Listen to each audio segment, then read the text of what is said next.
الحمد للہ رب العالمین والصلاة والسلام علی سید المرسلین اما بعد۔ عید کی رات معمول کے مطابق اللہ تبارک و تعالیٰ کی عبادت کرنا بہت اچھی بات ہے اور اس میں کوئی حرج نہیں ہے،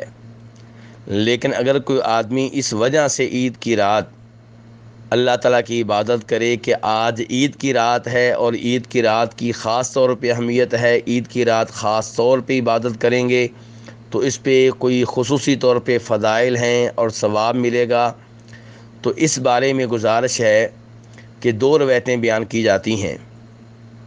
پہلے نمبر پہ وہ روایت جسے امام طبرانی رحمہ اللہ نے اپنی کتاب المعجم الکبیر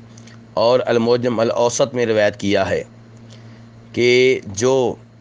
عید الفطر کی رات اور عید الاضحیٰ کی رات بیدار رہے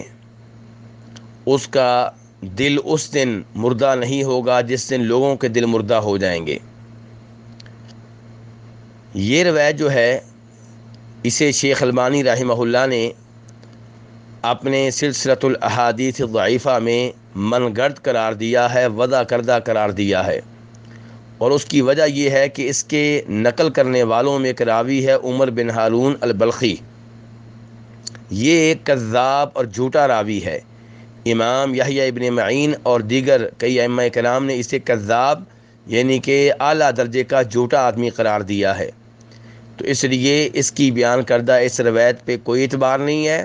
اور یہ من گڑت قسم کی روایت ہے اور اس کو اپنے عقیدے کا حصہ بنانے سے اجتناب کرنا چاہیے۔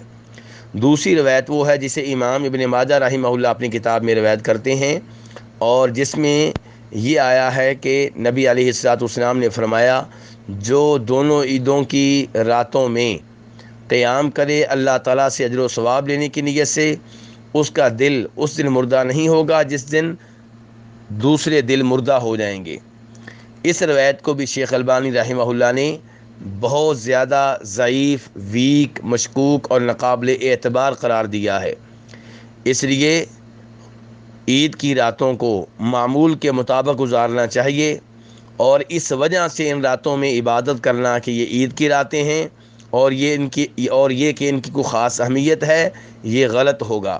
اللہ تبارک و تعالی ہمیں دین حق پہ عمل پیرا ہونے کی توفیق عنایت فرمائے اور اللہ تعالی ہمیں ان میں سے بنائے جو نبی علیہ السلام کی طرف کوئی بھی چیز منسوب کرنے سے پہلے تحقیق کرتے ہیں، تفتیش کرتے ہیں، کیونکہ نبی علیہ السلام دنیا کے نمبر 1 انسان ہیں، سب سے اعلیٰ، سب سے مقدس، سب سے محترم، اور آپ کی طرف بات کرنے سے پہلے، آپ کی طرف بات منسوب کرنے سے پہلے اچھی طرح چیک کر لینا چاہیے کہ کیا یہ بات واقعی آپ نے کہی ہے یا منسوب کر دی گئی ہے اور ثابت نہیں ہے۔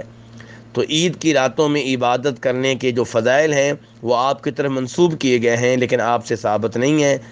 وصلی اللہ تعالی علی نبیہ محمد وآلہ وصحبہ اجمعین۔